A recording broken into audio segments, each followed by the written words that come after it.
Now, in a recent interview, feminist writer Faye Weldon revealed that she believes marriage is sometimes a commercial exchange. Speaking about her time as a single mother in the 50s, she admits she married her first husband for security rather than love because it was a thing to do for girls in her situation. She says, you married someone for a roof over your head and to be kept, and you would provide services of a domestic and sexual nature in return for your keep. That's another word for it. I'll save it. But in this day and age, could we respect a woman who marries purely for financial reasons? Well, I think it's if that's what she wants to do, and she knows what her role is, he knows what her role's going to be. There's a lot of men that actually would find that satisfying, knowing that their wife's their focus point, number one, going to be fed. You know, she's quite happy to do that. It's not for me, but I think if she knows that, and that's what she's going in it for, security, someone to pay the bills, then all right, it's her choice. Hang on a minute, she's a PA with frills. Well, not really. With a list of extras. Sure. Oh, so in this day and age, really? Do you think that's acceptable? No, I do. Maybe that's enough for her. Maybe she doesn't want to get up in the morning and go to work. Maybe she wants to clean the house and cook and look after her man. Good luck to her. I just need to clear up. We're talking in women in general, not Faye Weldon, because obviously Faye's situation was very different. Yeah. But I think what Zoe said, I think that's more almost marrying for traditional reasons and security rather than just marrying for money. I mean, how I see the marrying for money is girls who literally go out to set their cap to sort of ensnare a man. Do you know what I mean? I mean, I remember years ago when I was... It's just sort of the analogy comes to mind. When I was going out with my one rich man, who I did actually love, and when we broke up, it was my mother that had the nervous breakdown.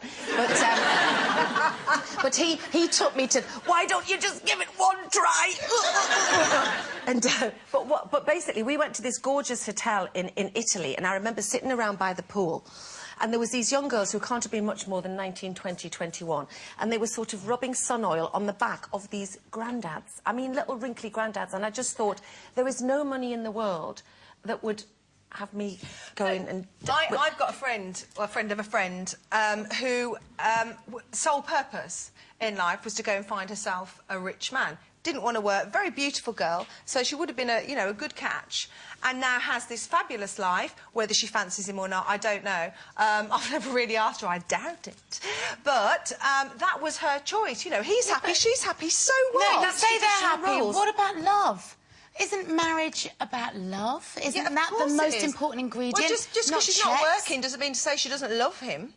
She didn't go after him because she loved him. She went after him because he was wealthy. I think security and money, marrying somebody for security in those roles is still different to sort of headhunting somebody just because they're wealthy and saying things like a girl that I know who says, you know, that she's never ever refused her partner jiggy jigs because he would because she's so terrified of losing the sort of the financial package. That is wrong, in my opinion. But also, we're lucky, you know. Jane and I, all we've known is music, and we've had a talent, and there was absolutely no way we could have not have gone down that road. So for me to cook and clean for a man and that be enough for me wouldn't have happened, or you. But there are some women that haven't got that and are quite happy that is their role, to look after their man. Good luck to them. Well, I have to say, I watched a programme called Pride and Prejudice. You probably know that. And yes. And I thought there's something about Mr. Darcy that I could go for, you know? Because it is... I think we've changed roles so much in our society, haven't we, in the last 100 years?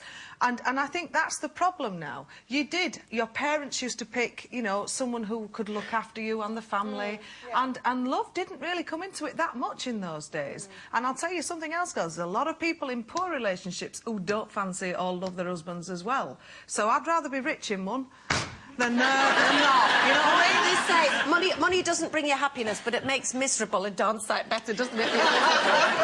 Well, never mind marrying for money.